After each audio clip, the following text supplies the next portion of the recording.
Welcome to Lipstick, Laughs and Leadership, the podcast where we talk real leadership without the corporate BS.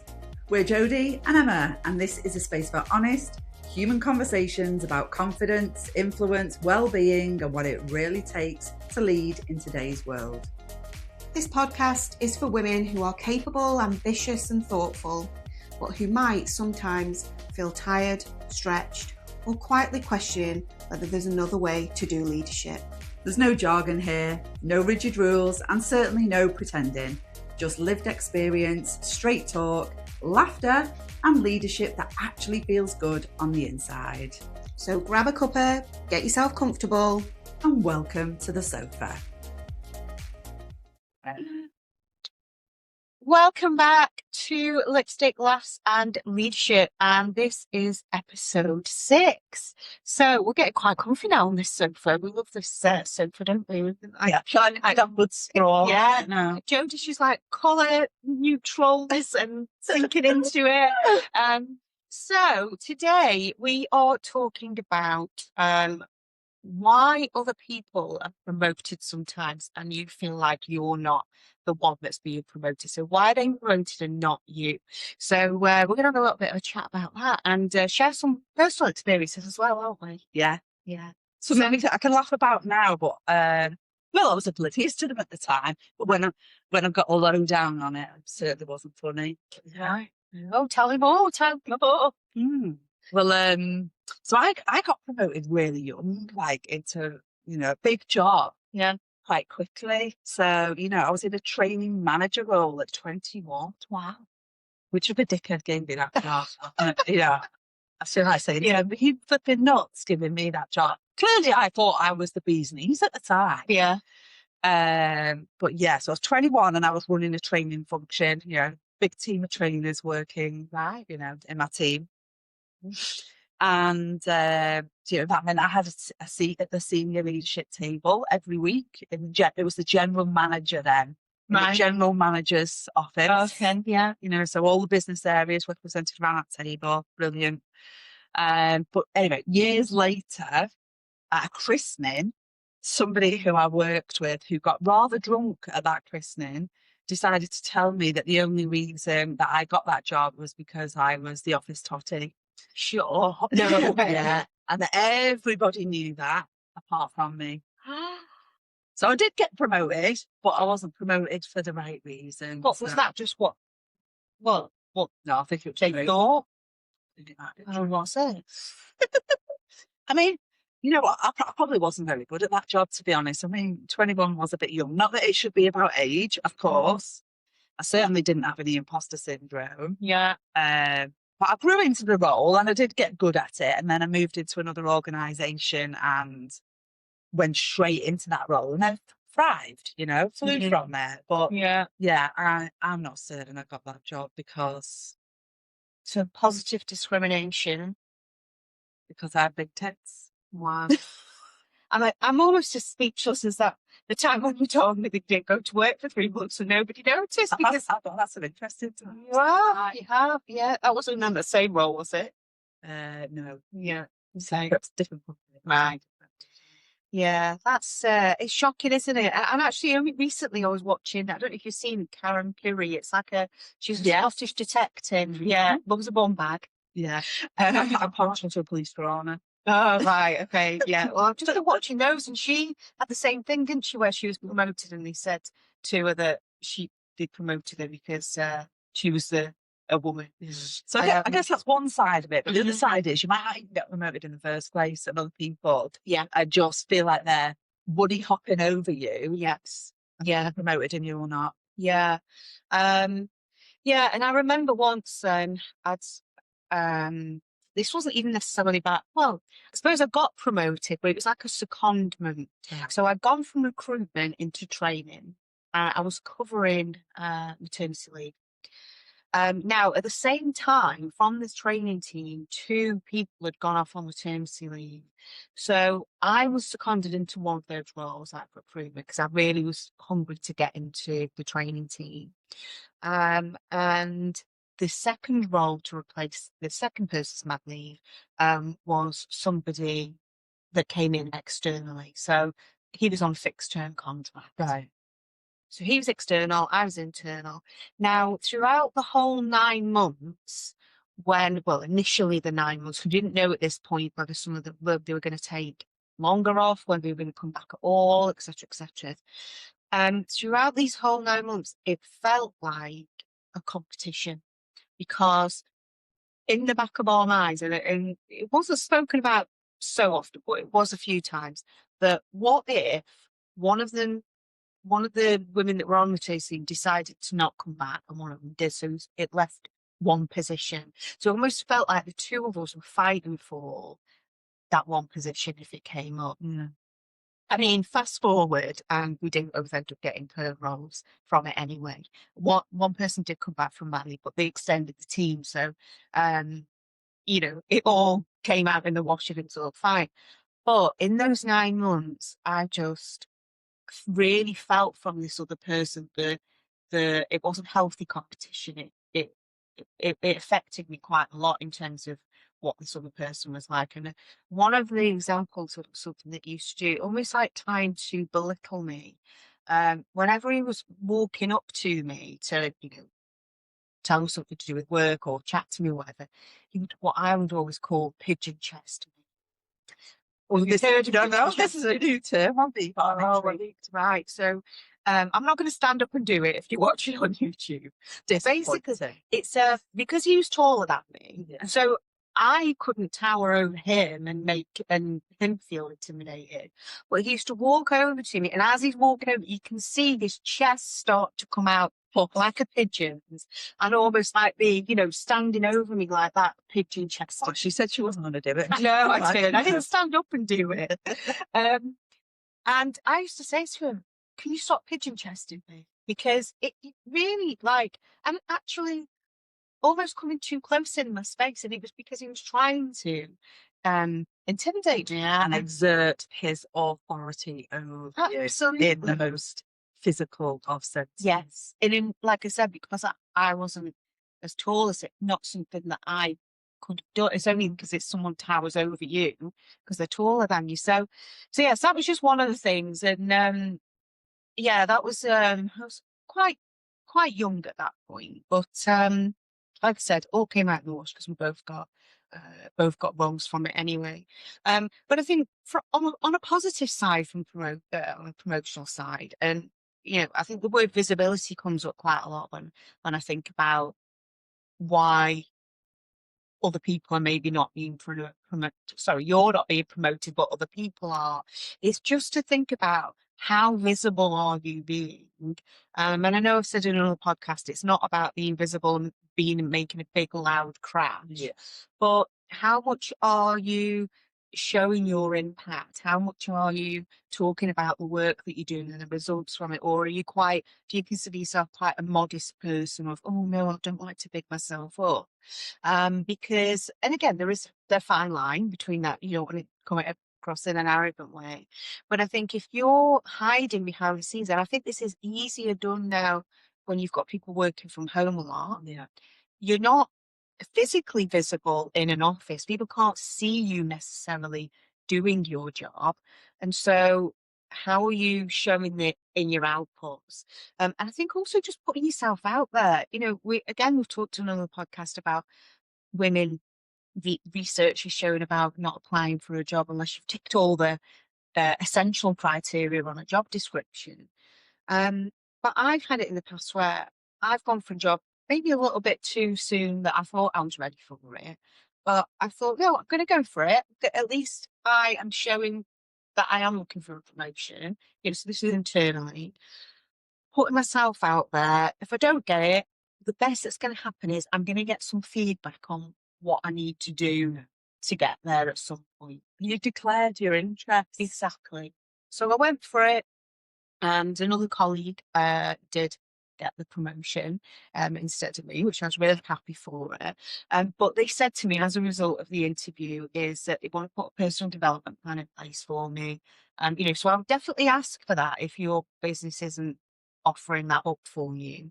But they put a personal development plan in place and helped me to get there. And nobody knew because out of blue somebody left, and only within about 2 months another position actually came up, and I didn't even have to interview for it because I'd already really done the interview. They just gave it to me. So that's a good news story really, where I put my head above the parapet, applied for it anyway, and then 2 months later I got the job, and that was my first role into management and leadership development. Yeah, that's cool. That's cool. I think there's saw it somewhere. It's like a little pie chart. Not every time I think of a pie chart, I think of cake. Cake chart, right? Anyway, it was something about promotability. Yeah. And the value of each. You might know this, but one bit was about performance, one bit was something about personal brand, Right. and then the other bit was about visibility. Okay. And I remember, there being some research about what women thought the distribution of the slices of cake were. Right. And most women would say performance. So women are working hard on their performance to be able to demonstrate that they're good at what they do and therefore deserve a promotion. Anyway, apparently that's not the biggest chunk. The biggest chunk is, as you say, it was you talking about visibility. Right. Think about it. It's visibility. Yeah. And one thing that I never even realised, and therefore if I haven't realised it, there's probably a lot of other women that haven't realised it. And the reason we haven't realised it is because it's going on behind closed doors. And that is sponsorship. Okay. I hear a lot of people talk about getting themselves a mentor when they want to get on. Yes. Right. And fine, great, have a mentor, can be really, really helpful. But a sponsor is something totally different. A sponsor is having somebody who will advocate for you in the rooms that you're not in. They'll talk about you, they'll recommend you, they'll be your poster girl or boy to be advertising you in the rooms that you're not in yet. And I was like, what is this phenomenon? I don't know anything about sponsorship. This is what has traditionally gone on the golf course. Yeah. Right? And actually I didn't think this even happened anymore, but there's still loads of businesses, particularly in financial services, where, male leaders and still go out and play golf. Yeah. And Yes. and that's where you get advocated for. That's where you get introduced into these new circles. You might get invited to go to golf and then you get to meet these people. But if you're not even there, that's where those conversations are happening. But these are proactive relationships, where somebody's saying, will you be my sponsor? Yeah. And that is clearly meant, will you advocate for me and help me gain the visibility and the reputation that I need to be able to get this job? Yeah. And I was like, well, blow me down with a feather. Do you know what I mean? I was like, why would we know when we've been at home doing the dishes and changing nappies and doing the shopping after work, not playing golf or whatever? Sorry, that sounds really passive aggressive. That's why I was trying 30 seconds of intelligence. Passive aggressive behaviour. Hashtag sorry, not sorry. But yeah. No, I know what you mean. And the first time I came across sponsorship was when I worked for a business and we had a new CEO come in who was a female CEO. Yeah. First female CEO, I think, ever in that particular business. And she did take a couple of women, well, young women, in their early 20s, kind of under her wing a little bit. And that was the language she used as a in terms of sponsoring that person. She did, like you said, talk about and got them visit, and actually didn't just talk about them in the rooms, but also got them in some rooms. Yeah, open doors for them. Yeah. Yeah. It's but it's interesting how it took a woman CEO to come in to sponsor another woman, where really you shouldn't have to shut it. It's if whatever gender you are, if you're recognizing potential in somebody, that sponsorship should happen, shouldn't it? It shouldn't just be like, oh, well, you remind me of a young version of me, so I'm going to take you under my wing. And sounds a bit like, what's his name, of X Factor then? Oh, shit. Remind me of you. But yeah, that shouldn't just happen. It should just be if you spot that potential.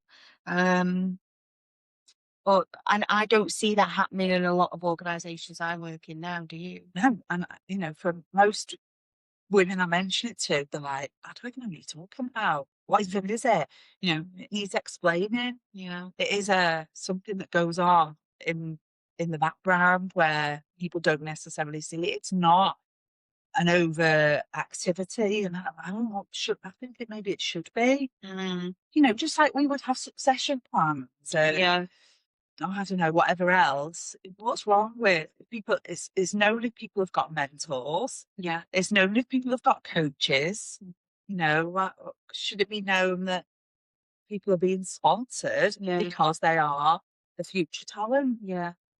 And it's interesting. I joined an organisation once who I was kind of in my first week or so, like, go through the motions in terms of induction. The very nicely arranged lots of separate meetings across the business, quite a large business across the business for me to meet various people. And when I met with the director who my line manager reported into, one of the questions that I asked him, because I hadn't really seen it anywhere happening yet in the meetings I've been in, conversations I've had, is I said, what do you do here for succession planning? And his answer was, oh, well, what we do is we use the 9-box grid. Every year, we identify who our hypos are, our high potentials in that top grid, and then we talk about them at board level. And I said, oh, right, okay. What do you mean talk about them? Oh, well, just once a year, we just go through and name who the hypos are. I'm like, right. But what I asked for, what do you do about succession planning? And he went, well, that's what we do. And I'm thinking, I'm only in week 2 in the business, Emma. Just, kind of be a good girl, as we said, as we don't do the podcast. Don't roll them off the boat. Don't roll the boat now, Emma. Yeah, and I thought, okay, I'll keep stum for now. But then, eventually I did start to ask further questions about it, because I was like, well, surely this 9-box is not, that's not what it's designed for. Is we just go, okay, so this year, Let's have a gossip about the people in box number 9. Exactly. But then nothing comes of it. No. So, like you said, I mean, you said about mentoring. I mean, I don't even think that mentoring is done well enough in organisations. And I suppose whatever you want to call it, whether it's mentoring, sponsorship, it's even if the two overlap, it's how are we helping people to get more visible? And as I said before, even more crucial now when we're quite often not in the same rooms together or the same offices, the same building. It's very hard to be visible when you're sat at home. Yeah. You can be on Teams calls or whatever, but it's very hard to be visible on Teams call, isn't it? Yeah.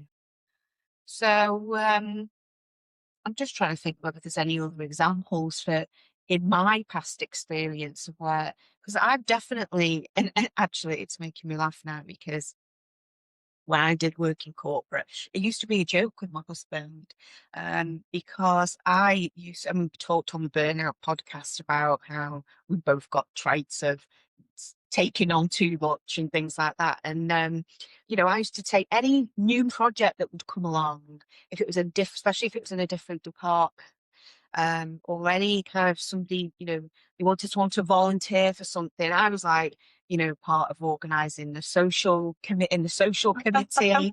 When I joined an organisation that had like 55,000 employees in it, straight away I was like, they had a women's network group, but didn't want like anything had been done with it for a few years. So I said, I'll head it up. And that was a job in itself for 55,000 employees. But I just put my hand up to everything. And when I'd go home and I would probably be working late or looking stressed, my husband would go, but why are you taking on that extra piece of work? And my answer was always, I'm increasing my visibility. And it became a running joke where he'd then start to say, don't tell me it's for your visibility. And I'm like, yeah, but I've only just really remembered that I used to say that a lot, because I just thought that is how I need to be in those rooms. I need to be seen. If it's organising the social committee, that's going to get me in meetings with, probably more senior people. If I'm heading up a women's network or whatever it was I was taking on at the time, being part of the project team, it's the exposure, isn't it? Being exposed. Oh, now you're the one Yeah. exposing yourself now. I said, it wasn't me this episode. It was not It's me. the exposure. It's Yeah. the exposure. But got to you expose know, yourself. that thinking is understandable, but given everything we've talked about women and the mental load and a burnout and all that, that's not the answer anymore, is it? No. Yeah, I'm sure that's where people go. Think I've got to do more and be in more places, and it doesn't have to be that way. No. You could, yes, visibility is one element of helping yourself get promoted, and there's more than one way to skin a cat. Yeah. I was just like, well, I'll take everything on, and that's going to help. But actually, it's no good being a visible bird out. Well, that's it. It's like, I'll take all of this stuff on, and then I'll look like a really incompetent idiot in front of all these people because I can't do all the things at once. Yeah. Not that you did. No. And, multitasking is a myth. Yeah, I agree. I don't know where over the years. I love it when people disagree with me on that. When I'm really bold and I'm like, you can't multitask. People, I disagree. All right, then go on. I think we're all entitled to our opinion, but if I'm here for doing things with brilliance and excellence, One thing at a time, not with mediocrity. So, I agree. If you want to deliver with mediocrity, go ahead and multitask, whether you're a man or a woman. But if you want to deliver with excellence, focus one thing at a time. And maybe that's something that plays into this. Women do tend to multitask more than men. Yeah. But then we spread ourselves too thin. We think we're efficient and effective because we're ticking all these things off. But really, what is the quality of those? Yeah. And are we ensuring that they do get seen for what they really are? Yeah. No. We're like, yeah, we've done that. Nice one. Move on. Next thing. It's like a generation game of the bloody production line of bring me the next thing to do. And we're not taking the time to have the acknowledgement of some of the impact that we have had with what we've just finished. Yeah. Because quite often I'd find myself feeling frustrated that I could put my all into that thing. Yeah. Or like when I'm on the women's network, I was like, well, it's just an aside thing. It's not part of my job. It's not in my job description. It's just something extra I'm taking on. And that's what it felt like sometimes. And I'd be frustrated because I'm like, I feel like this network could be better, but I haven't got the time to pour energy to put into it. So yeah, monotasking definitely the way forward. And so it's how you, like you said, show that excellence on that, whatever your role is and the output of it. What that I would much rather, smash it and be known for being bloody brilliant at one thing than what's that? Yeah, what's it saying? Jack of all trades, master of none. Yeah. Yeah, I'd rather be a master of one. Yeah. And jack of jack shit. Yeah. No, it definitely ties into a lot of things we've said on some of the other podcasts, doesn't it? Yeah, definitely. But I guess, if you're somebody who is in that space thinking, it is on my plan to be promoted at least another once, maybe twice, maybe even 3 times if you're a bit earlier in your kind of leadership journey. And that is a worry and a concern for you that other people are going to overtake you or you will get overlooked and other people are getting promoted when you're not. It is important to think about how you're going to handle that without burdening yourself even more. How do you set yourself up for success with that? So I think that different approach to visibility is a massive thing. Yeah. Be brilliant at what you do. Don't try and be good at everything and quit the multitasking. But then the other thing has got to be, kind of how you own your performance. Yeah. And take the credit that is yours, because nobody else is going to do it for you, I don't think. No, and I think, when you're just saying about the focus there as well, it's 2 things that I've always said to people when they've kind of shown some interest in that they're ready for a promotion, which is always act as though you're in the next job that you want to be in. Yeah. So in terms of behaviour, because I get a lot of first line managers that go, I've just been promoted, I'm finding the transition really hard. Well, what I say is, as soon as that thought even enters your mind that one day you want to be a manager, start acting like one. And I don't mean going and delegating to people or, telling them that when they can and can't have holidays or your managerial or leadership stuff. What I mean is actually just in your behaviour and your role modelling examples. So going for lunch with your team and having a good old moan with them, and or are you actually leading by example? Because You you can be a leader. demonstrated high personal accountability. Exactly. You don't have to have the title to be a leader. No. So act as though you're in the next job you want to be in, and it's almost like it's a given then when that role does come up. I mean, that's definitely happened for me a few times. I've had roles actually created for me that don't even exist in the organisation because they've seen that what I've demonstrated is needed. Yeah. And also, and it's not very often I swear, but carry on being shit hot at the thing that you're doing right now. Because what I've seen is people believe, as soon as they believe that they're ready for promotion, their mind is just so taken up by, I deserve that. And when you do get people that maybe step over them and someone else gets the promotion because you've both gone for the job, people get stuck in this headspace of, why wasn't it me? Poor me, this victim mentality.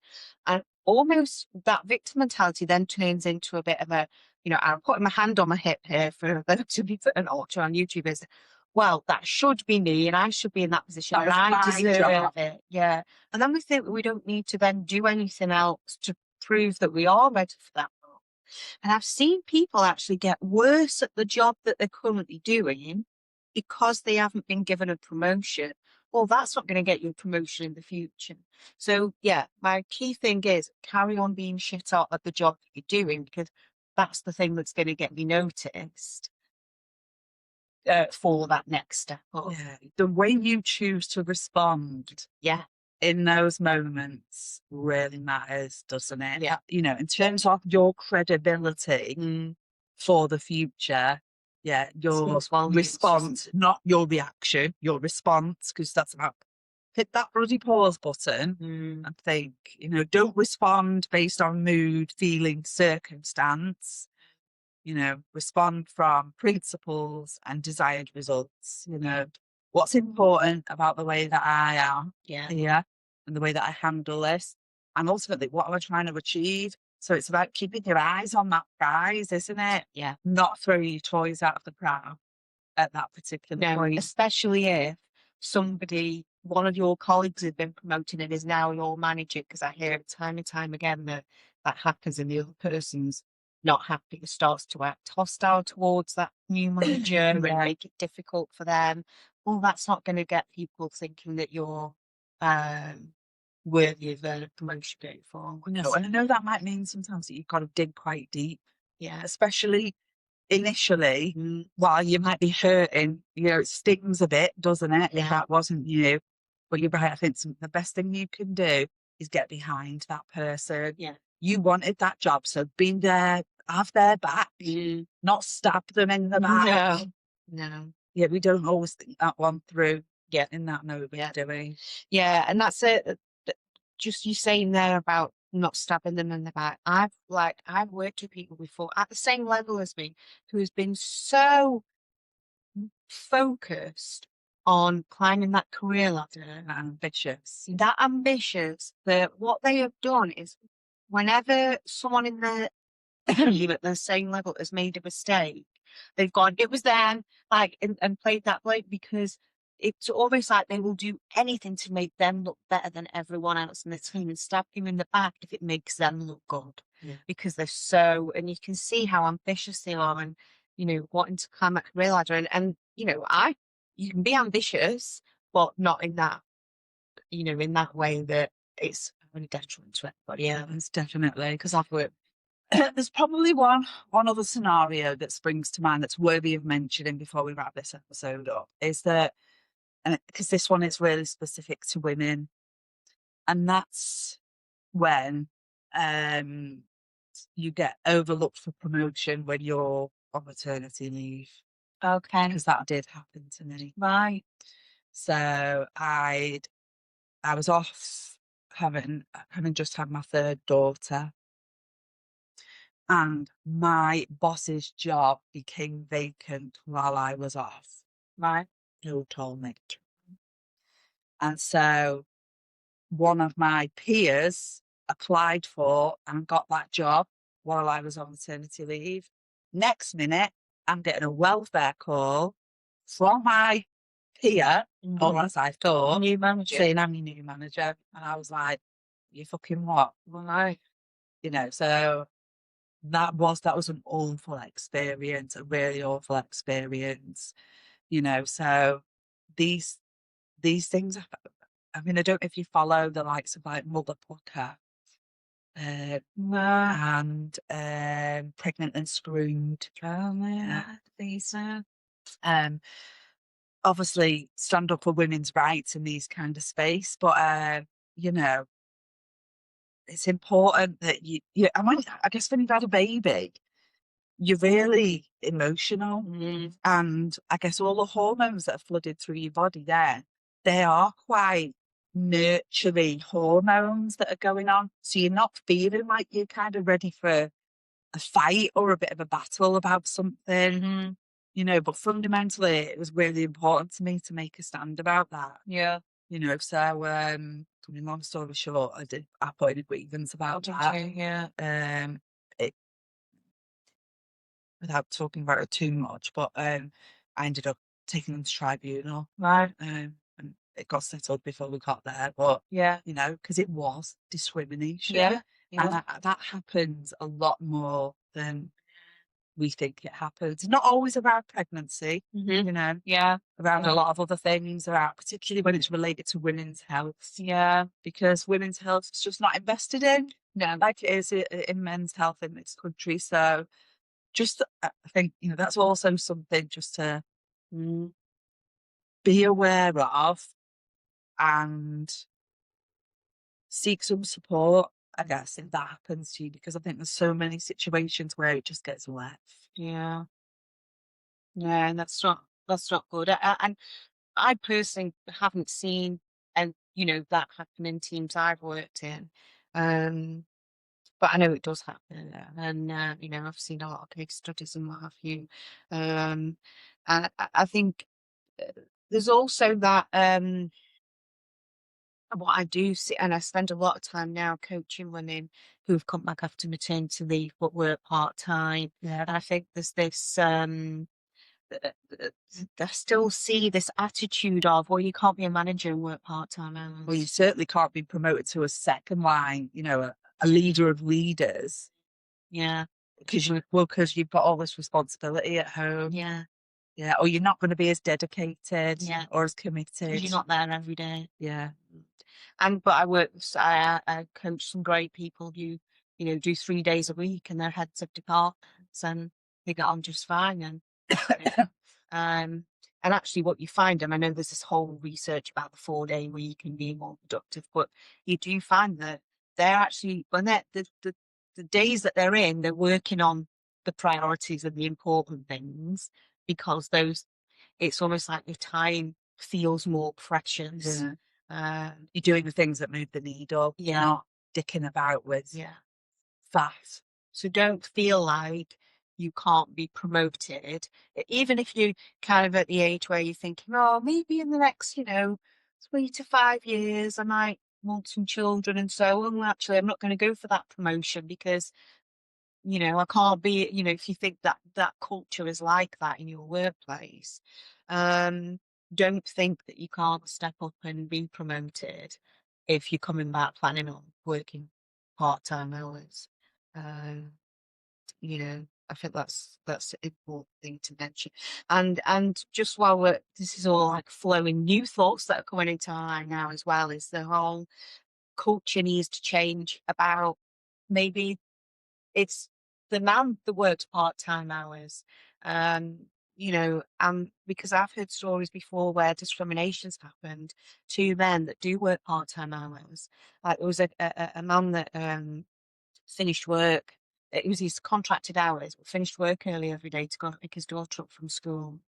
And near enough every day, as he's packing up to leave and walking out the door, it was the man that said this that admitted it in a session that we delivered. He would say things to him he thought was banter, but he'd say things like, "Oh, it's all right for oh, is it that time again already? It's all right for some minute leaving now. Don't worry, we'll hold the fort. I'm probably going to be here till 7, but you don't worry. You have a nice little evening with your daughter." Like saying really discriminatory things like that. But the guy that admitted it in the session and told me that he just realised that that's the kind of things he's saying. He said, "But do you know what? I've also realised if that was a woman that was leaving early to go and pick a daughter up, I wouldn't even think about saying those things." So, I think our attitude needs to change towards the fact that when somebody has had a child and they do come back from maternity and they choose to do whatever hours, if that parental leave or, a few years after that is shared with the other parent, that's not to be seen as an unusual thing. No, because it shouldn't be, should it? No. And for sure, when I was working in corporate, if I would have had children, that's how it would have been shared between me and my husband. He probably would have been the one that, did part-time hours once I'd come away off maternity leave. So, yeah, I think the culture needs to shift around that as well. I think we're still quite far behind on that side. Yeah. Sometimes it feels like we did do 2 steps forward, but we've definitely done 1 back, especially since COVID. On the whole kind of like gender equity piece, it definitely feels like we've still that. Yeah. Well, during COVID, and actually I had a lot of conversations particularly when we were in lockdown, the schools were closed, is that it tended to be the women that were being expected to do the homeschooling. Yeah, there was a lot of conversation about that at the time. That people just thought that was a natural thing, but definitely the homeschool.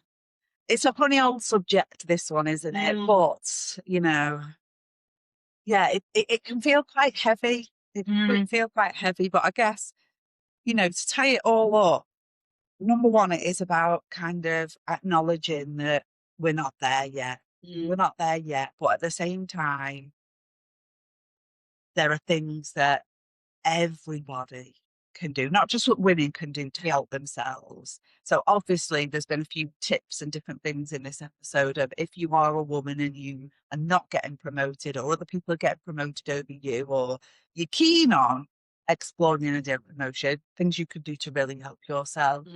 But equally, there's plenty of things you can be doing to help other people who are in that position.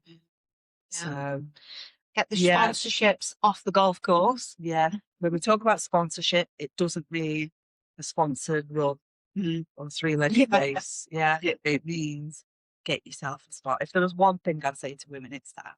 Get yourself a sponsor.